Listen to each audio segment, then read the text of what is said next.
Tarmac. Tarmac. Anong masasabi mo dito sa Dubai?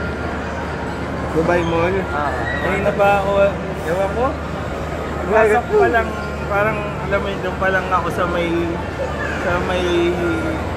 Wokalator. Natatanaw ko na yung Burj Khalifa. Pero mas na-amaze ako pagpasok ko sa loob, parang typical mall, parang halos naman mall din sa Pilipinas eh. Ganito rin yung OWA. Pero ibang klase siyang mall. Diba, no? Pag nandito ako, magsasabi ko sa'yo, iba yung mapipil mo. Kaya na, sobrang privilege, nakapasok tayo sa ganitong mall. Once in a lifetime experience. Yes. Pero pwedeng umulit-ulit eh, hindi once in a lifetime. May travel points tayo, so pwede tayong babalik dito, di ba?